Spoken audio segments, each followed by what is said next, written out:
Alrighty then, I just got finished watching WrestleMania 29, and the first thing I want to say is this impressed me a lot more than I expected. I of course, keep in mind, I was kind of expecting WWE to make dozens of stupid mistakes, but the funny thing is, they didn't actually make as many as I thought they would. The pre-show match was Wade Barrett versus The Miz for the Intercontinental title. This is pretty much what you expected out of a pre-show match. Just a TV match, just with somewhat higher stakes. It was kind of a cool exhibition for some of Wade Barrett's like rougher style moves, but it was nothing more than just like a little move exhibition for both guys. It was short, but some cool things happened in it, and I like some of the offense. But it ends with Miz putting Wade Barrett into the figure four through actually a pretty neat reversal, and Wade Barrett eventually tapping out. So your winner and new Intercontinental Champion of the World, The Miz. Anyway, the actual show opened up with, I thought that it was actually going to open up with like some shithole match or something, but it opened up with a pretty cool match. The Shield of Roman Reigns, Dean Ambrose, and Seth Rollins versus Sheamus, The Big Show, and Randy Orton. It pretty much was it started off in Big Show, Sheamus, and Orton's failure, in their favor, and then eventually the Shield, started getting a good exhibition of offense on Big Show, and I still really love their kind of wolf pack mentality that they have towards pulling offense against their opponents.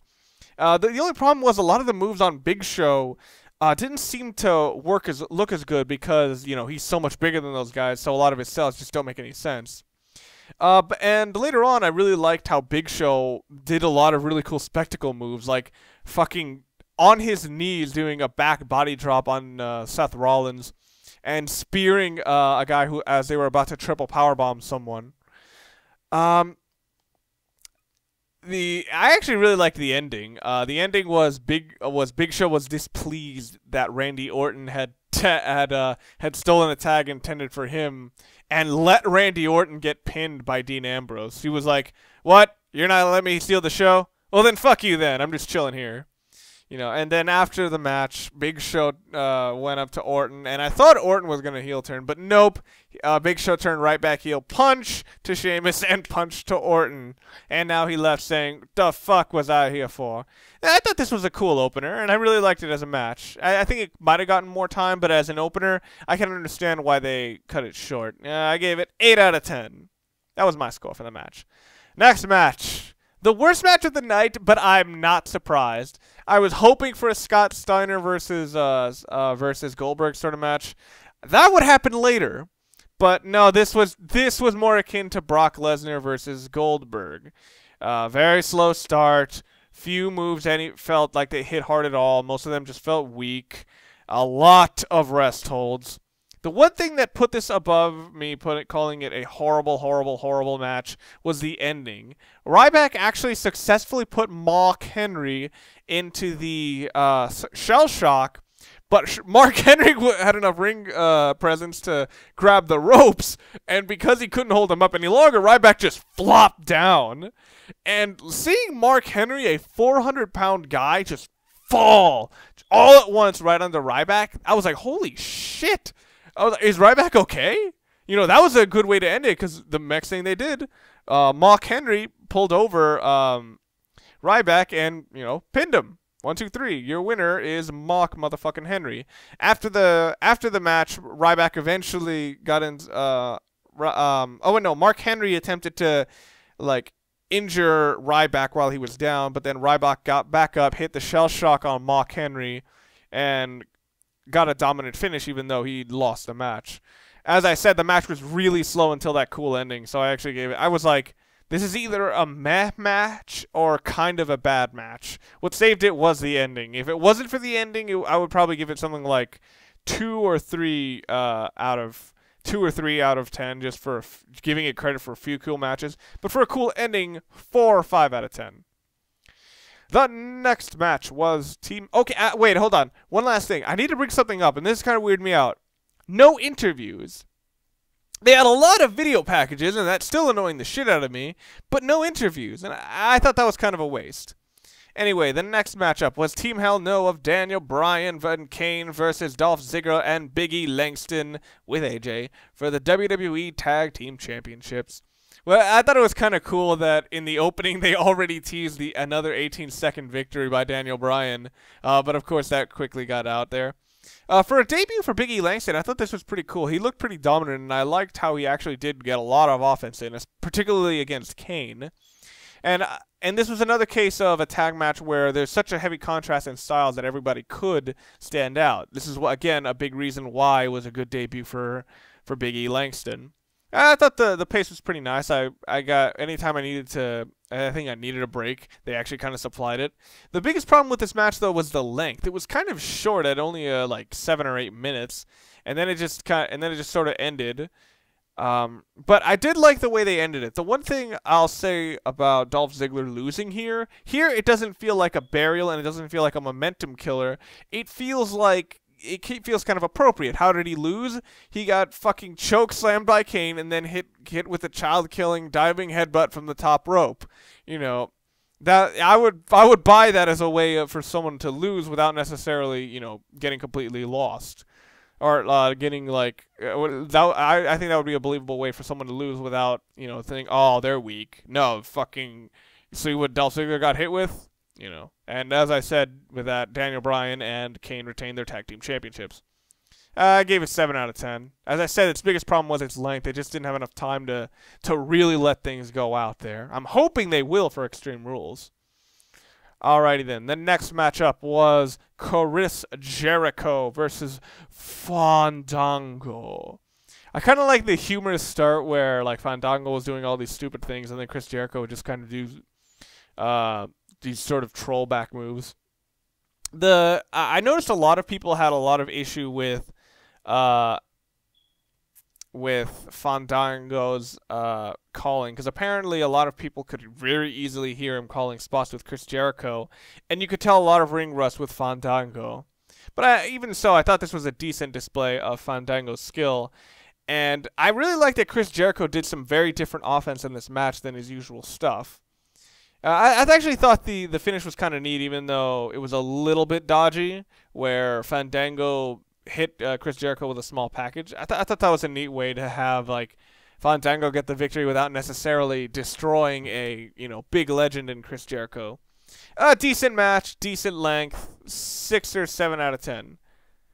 And then the next part was an Usher mini concert, or actually was it an Usher? No, it was P Diddy mini concert. I put pointless. It was a good place to get carrots because I was getting kind of hungry.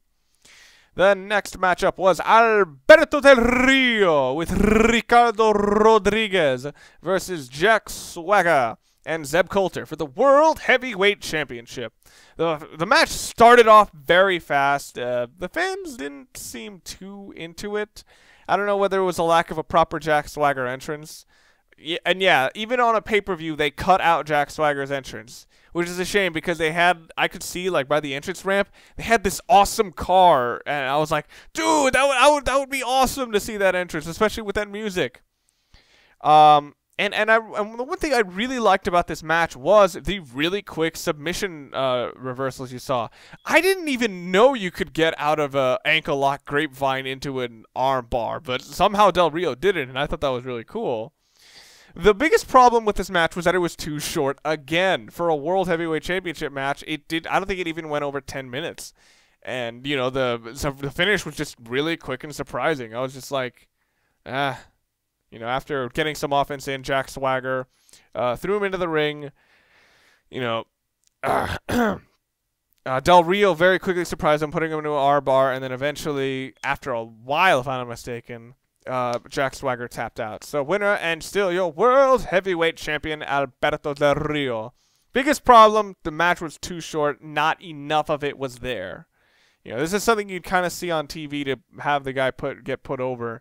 I'm not sure if people were expecting something great. I know with people's disappointment, they can rank matches much lower. But this one, I only gave it 6 out of 10. Actually, I'm going to go back on that. 5 or 6 out of 10. You know, a meh match at the most. Like, I'm not going to call this bad, but it's like, Next match. This is my match of the night, and pretty much what I expected would be the match of the night. Undertaker versus CM Punk. Okay, remember how I said the P. Diddy concert was kind of pointless? This is how you fucking put musicians into a damn pay-per-view. Living Colour was there to perform CM Punk's theme, and it fit. They didn't sound quite the best, but you know what? It fit. It kind of made CM Punk feel like a bigger deal. And the beginning of... Alright, and I also have to mention Undertaker's entrance. Like, he always pulls out cool stuff, and this one I thought was fucking neat.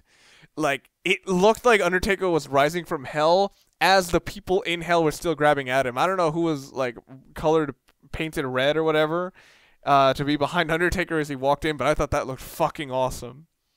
The beginning of the match was actually just full of interesting mind games by CM Punk. Just him playing around with the urn, slapping Undertaker in the face, you know, actually stealing Undertaker's old school and using it on him. And of course, Paul Heyman at ringside is always funny. He always improves a match. Yeah, the beginning was kind of strike-based. As I said, the old school move, Taker punching and kicking the crap out of CM Punk. And after that, it kind of just slowed down. But you know, it kind of went through the proper progression. You know, interesting opening to capture people's attention with one of the big moments being Punk slapping Taker. You know, then you calm them down to work them back up. It was a really well-worked match, and I really liked a lot of the surprises with the finishers. This actually reminded me most of Triple H versus Undertaker from WrestleMania 27, where they both sort of did a lot of offense, and they eventually was about them just taking each other's finishers. But I thought this was that match done much better, because one thing I really liked about this match was Undertaker and CM Punk reversed their moves much more fluidly than I've ever seen Triple H do against Undertaker, and because of that, it made a lot of the finishers more interesting. Because it's like, oh, he's in this position. Is he gonna get out? Oh, what is he gonna do here? And the surprise of all moments that just surprised the hell out of me. That was a little bit too much repetition, but whatever. Was when Punk hit Taker with the GTS, Taker bounced off the ropes, immediately picked up Punk, put him into kind of a sloppy-looking tombstone, immediately tombstoned him, and fucking Punk no-sold it. 1, 2, kick out. It was kind of expected, but at the same time, with the way he no-sold the GTS, I was like, maybe this is just going to be an emphatic victory, but nope. The match kept going. And a lot of the finishers later on were just really surprising, and I thought it was really, really cool. I think the match could have gone on a little longer, but I really don't have many other complaints otherwise. Great match. As I said, it feels like there's barely something missing from this, but that's just a barely. This is either a 9 or a 10 out of 10 match. Sick. My match of the night. Oh, and as if you needed to guess, Undertaker beat CM Punk 21-0. I guess they'll be releasing a third DVD set in 5 years or so. The next matchup was Triple H with Shawn Michaels versus Brock Lesnar with Paul Heyman. The biggest problem with this match was that it was so immediately after the previous match. The crowd was exhausted.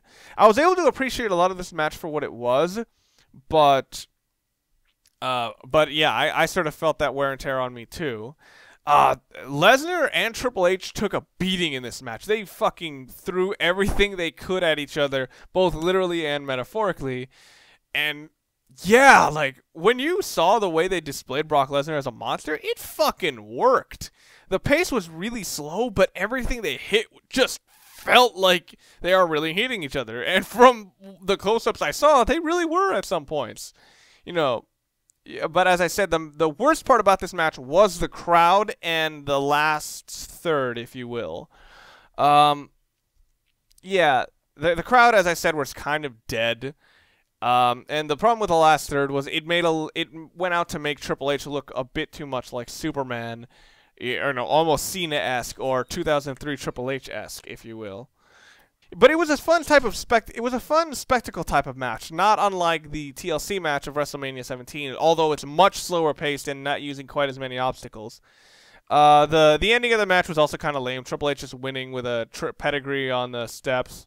But still, I thought this was a really fun type of match. I thought this was a really fun match. I thought this was actually a pretty good compliment to CM Punk and Undertaker with a much slower pace and, you know, much more object oriented. You know, the only problem was it had to follow it so closely. But still, 9 out of 10. Somebody said this was his match of the year of the night. I wouldn't have a problem with him saying that. After this, they displayed the Hall of Fame class of 2013. I am really looking forward to when they broadcast the event this Tuesday, because that is a fucking sick class. And if this package shows anything, it's that Spinaroonie, and I must see the Spinaroonie at a Hall of Fame class. The Hall of Fame Spinaroonie must be witnessed. But yeah, after the decent video package and kind of showing highlights of what happened, it kind of shows you just the weight of what's going on, and it's actually kind of heartwarming to see it. When they actually had the guys to go outside and like they were being individually like called out by Howard Finkel, like Donald Trump got a lot of boos. From what I understand, the reason Donald Trump is here is because he actually helped a lot of promotion for WrestleMania 3 and 4. I don't know whether people just think it's only his match or his involvement in WrestleMania 23 that this is for. But no, he did a lot more for the company. Although I will say this, if somebody deserves to go into the Hall of Fame for promoting wrestling like outside of like at their own cost, the number one entrant should not be Donald Trump. It should be Ted Turner. Like, his fucking company was that shit. He ran WCW at cost because he loved wrestling that much. He deserves to be in the Hall of Fame more than Donald Trump. Anyway, the next match and the main event of the evening, and I need to point this out, Tons of Funk was put as the post show, which I'm not watching. Even though it's actually, I think it's on right now. Yes, it is, but I'm not watching it. But let's see. The match as the main event was The Rock versus John Cena for the WWE Championship.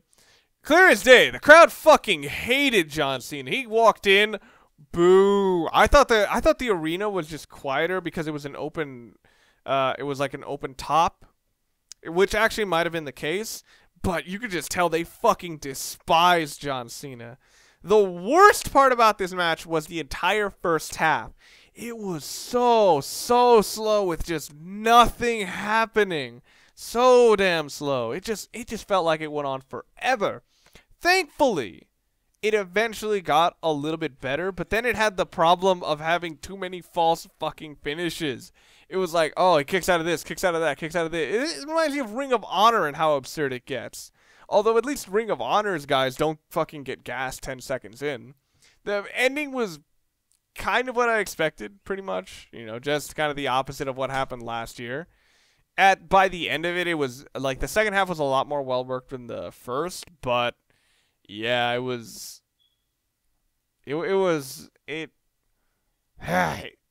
it felt not that good. I wouldn't call it a TV match, but I would call it overall TV match quality, if you will. So I gave it 6 out of 10. The ending is John Cena hitting the AA on Rock for, I think, the 4th time, and then finally getting the pin. I guess Justin Wong approves, so I must approve. But yeah, 6 out of 10. After the match, Rock comes up and says, "Hey, cool." They handshake, hug. They go up the freaking ramp. He gives a salute and shit. Crowd didn't give a damn about the ending. Yeah. The ending is. It's funny how this has all the tools to arguably be the greatest WrestleMania of all time, but the problem was its structure. You know, Punk, Taker, Triple H, and Lesnar were amazing matches in my opinion, but you know, they just weren't that well placed. You know, and I think that's ultimately what holds us down. I think there might be some negative feedback from this pay-per-view just because of the ending. But honestly, this was actually a really good WrestleMania. For what it displayed, and for a lot of the matches that it had, for a lot of the things that you can tell are going to happen after this, you know, I really liked it. I give this WrestleMania 8 out of 10. I liked it more than the previous one, in spite of how some people actually really liked the previous WrestleMania. I did not, but hey, you know, everyone has their own little crap they like. But anyway, this has been Mr. Sanders. I hope you've enjoyed. I hope you've enjoyed my review of WrestleMania 29. And what were your thoughts on this? Leave your thoughts in the comments below. This is Mr. Sanders, and I'll see you guys next time for I think TNA Slammiversary. I think. Is that next week? I'll find out.